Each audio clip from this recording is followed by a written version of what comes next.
Desde ahora inicia Tu Voz al Mediodía con el doctor Guido Gómez Mazara. Somos tú en todo el país.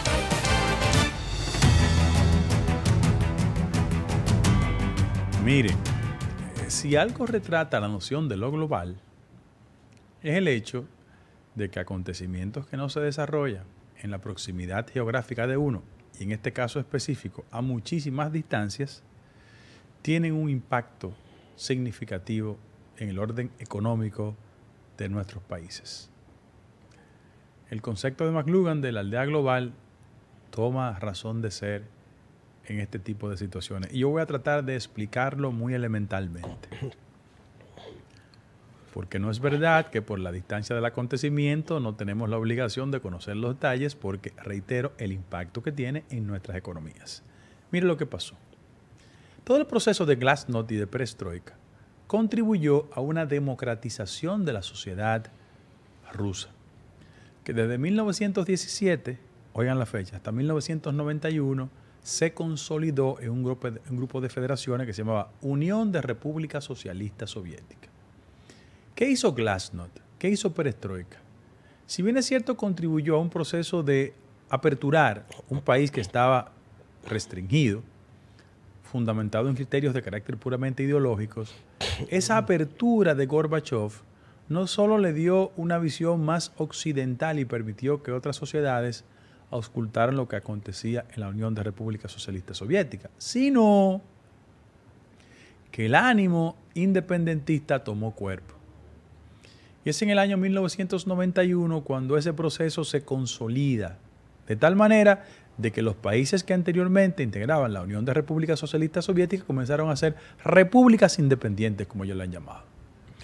Ucrania es una expresión de eso. Ahora, ¿qué pasó entre el año 1991 y el 14, donde viene el primer conflicto de carácter político? Es que Ucrania se abrió al proceso europeo. Toda la noción de Unión Europea sedujo a muchos partidos y a muchos gobiernos de Europa del Este. Hablo de partidos porque los procesos de democratización generaron partidos políticos. Y se construyó toda una corriente pro-europea. ¿Cuáles fueron los requerimientos en esa intención? Partidos democráticos, apertura, pluralidad. Y en el caso específico de Ucrania, las corrientes europeístas allá, de una forma u otra se tradujeron en un éxito político. En el año 2014, el jefe de gobierno, Víktor Yanukovych, salió del poder. ¿Por qué salió del poder? Porque se encabezaron protestas significativas en toda Ucrania y él renunció. Esa actitud en el 14 generó una respuesta de carácter político. Porque como había una corriente en Ucrania interna europeísta, es decir, incorporarse a Europa, pero fundamentalmente a la OTAN, que es el instrumento, la organización, el Tratado Atlántico Norte, pero que es el instrumento político de mayor importancia, los ucranianos dijeron, si nosotros somos pro-europeos, lo lógico es que en esta etapa de apertura accedamos a la OTAN. Eso no ha acontecido. El fundamento de la confrontación es que el alfil fundamental de Putin salió del poder. Y eso generó una convulsión interna en toda Ucrania que obligó al envío prácticas autoritarias, totalitarias, por qué no decirlo, propias de un dictador, generó una reacción de carácter militar y cercaron a Ucrania. ¿Dónde está el componente de carácter económico que la gente no quiere entender? Porque si bien es cierto, todas estas acciones promovidas por Putin tienen una intención de impedir que la OTAN acepte a Ucrania, ese es el argumento público, político. Pero hay otra realidad, que es la realidad puramente económica. ¿Por qué? Porque Crimea, que pertenece literalmente a Ucrania, porque está en su zona, tiene de atractivo dos componentes fundamentales. El de mayor importancia, su acceso al Mar Negro. Eso es lo primero. Lo primero, su acceso al Mar Negro. Todo el despliegue de poder marino y militar ruso, es decir, cuando era Unión de Repúblicas Socialistas Soviéticas, tiene estaciones de suma importancia estratégica en Crimea. ¿Por qué? Porque Crimea es el mayor productor de gas y el tercero de petróleo. Y el interés estratégico de Putin es restringir toda posibilidad de que la OTAN acepte a Ucrania. ¿Por qué? Porque eso lo pone mucho más frágil en el proceso de actuación de Putin. Pero en el mismo lugar, en la medida que ellos son miembros formales de la OTAN, eso restringe acciones en el orden diplomático para que Putin siga en sus actuaciones, digo yo, totalitarias. En términos de número, Mauricio no está todavía aquí con nosotros. Miren, el gas se disparó en un 12% en Europa. Segundo lugar, miren cuál es la importancia desde el punto de vista de la sanción diplomática. Hasta ahora la OTAN, pero fundamentalmente Alemania. La OTAN tiene que ser pasiva porque Ucrania no es miembro de la OTAN. Sin embargo, ha reaccionado. La única actuación de carácter económica de sí especial importancia es la sanción que han establecido muchos países europeos, fundamentalmente Alemania. ¿Por qué? Porque en esa parte está ubicado el gasoducto más grande del mundo. Y es un gasoducto que conecta la producción de gas desde ahí hasta Europa. Y frente a eso es el instrumento de mayor rentabilidad económica del gobierno de Putin. Frente a eso, la gente piensa que habla una conflagración. Mira, no. ¿Por qué? Porque ahora Putin va a jugar inteligentemente. No nos olvidemos que Putin no es un improvisado en la política. Es un hombre que viene del aparato investigativo, que si bien es cierto, en la época de Gorbachev era un personaje oscuro de la KGB, cuando llega Yeltsin al poder, él comienza a desarrollarse, a descollar y a hacer carrera. Y su carrera es desde los aparatos de la inteligencia al poder político, para que nadie se equivoque. O sea, él no es una persona improvisada. Tiene todo un aparato y una parafernalia a su servicio y fundamentalmente la lógica del mundo se transformó. Quienes pensaban que con la disolución del bloque soviético y la implementación de estas nuevas repúblicas, ese espíritu imperial ruso iba a cesar, se equivocaron.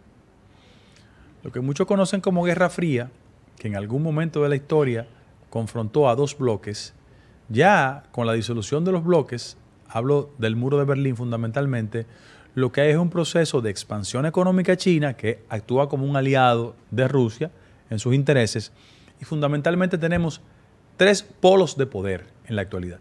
El norteamericano, el ruso y, por qué no decirlo y admitirlo de manera pública, también el chino. Frente a eso, Putin va a hacer, desde mi humilde punto de vista, todo el esfuerzo de acumulación estratégica para ver cómo él sale ganando y ganando en todo esto. Él presiona militarmente y ayer pasaron dos cosas interesantes. Dos provincias de Ucrania, Donetsk y Krasnodar, son dos provincias que están en el oriente, declararon que son repúblicas independientes. ¿Y qué pasó? Que la declaración de república independiente le generó un conflicto inmediato con el gobierno ucraniano. ¿Y cómo Putin reacciona? Mandando tanques. Porque él solo opera con la lógica del poder. ¿Y quién tiene más poder? Él. Frente a eso, ¿cómo se va a manifestar este tipo de situación en todo el mundo? Bueno, el Brent está más o menos a 97. El Texas está a 91. Y eso lo que revela que este mundo dependiente en productos tan estratégicos e interesantes y de tanta importancia como gas, petróleo y sus derivados, colocan a países como los nuestros, que somos países frágiles, a expensas de lo que pase a distancias de la realidad social dominicana. Los dominicanos y todo el mundo que no produce petróleo y que lo importa y que depende también de la importancia del gas, debe saber efectivamente cuáles son los intereses que van a prevalecer. Para Europa el tema del gas es importantísimo y para el mundo en términos generales el petróleo es fundamental. Nos guste o no nos guste, Putin es un hombre que tiene un espíritu imperial. Nos guste o no nos guste, él va a utilizar toda su fuerza, pero al final de la jornada yo aspiro y espero que el sentido de lo diplomático prevalezca sobre todas las cosas, porque Ucrania no tiene poder para resistir las embestidas de Putin. Y como Putin lo sabe, actúa en consonancia. ¿A qué le está incentivando él? A un repliegue del espíritu europeísta en toda esa parte de Ucrania, fundamentalmente, a preservar el control en Crimea, porque para él es fundamental gas y petróleo, y tener sobre todas las cosas acceso al mar. Y por qué no decirlo, preservar uno de los referentes de ese mundo hegemónico en el que los rusos siempre se confrontaban con Estados Unidos. La estructura naval soviética que existe en Crimea es la más fuerte y poderosa. Mi conclusión es que entrará en un proceso de negociación. Para el gobierno ruso es importantísimo el gasoducto, porque esa es una fuente que le habrá de generar muchos recursos. ¿A qué podría conducir eso? A que el gobierno ruso, a cambio de que Alemania, porque ese gasoducto necesita para cruzar toda Europa, el consentimiento, la autorización de Alemania. Y el gobierno alemán dijo ayer, mientras mantenga esa actitud no hay autorización. Es decir, la fuente de rentabilidad de mantener un gasoducto, una compañía que se llama Crozon. Sí, que es la compañía, bueno, que es de factura privada rusa, dicen que son intereses de Putin, porque entre las imputaciones que se le hacen, él que es un hombre que ha sabido distribuir el pastel del crecimiento económico durante su gobierno, porque él controla Rusia, eso está fuera de discusión. Consecuencias, reitero, que en aras de él rentabilizar su gasoducto por la inversión que han hecho, habrá un cese de ambas partes. ¿Quién seguirá siendo el punto frágil? Ucrania, porque no tiene, ellos tienen unas guerras civiles internas de bajo alcance entre defensores prorrusos y defensores de Ucrania como tal, pero los rusos lo acusan de ser europeístas. Eso es una de las tantas impugnaciones que se le hacen. Pero al final de la jornada yo quiero decirle, humildemente, que si bien es cierto, los componentes propios de la Guerra Fría, uno pensaba que habían cesado, yo debo recordar que todavía hay otros enemigos que acechan en el panorama. Y en este caso, por más mascarada de carácter militar que uno perciba, hay un interés económico fundamental que va a mover este tipo de confrontación. El mundo diplomático de hoy es un mundo donde la diplomacia prevalece siempre y cuando los intereses económicos permitan que prevalezca. Y esta es una lucha que ha generado muertos, sangre, todo tipo de excesos, pero desafortunadamente el factor económico está jugando un rol determinante en todo el conflicto ruso, Ucrania y Crimea. Vamos a una pausa y volvemos con Tu Voz al Mediodía. Volvemos después de la pausa. Tu Voz al Mediodía. Somos tú.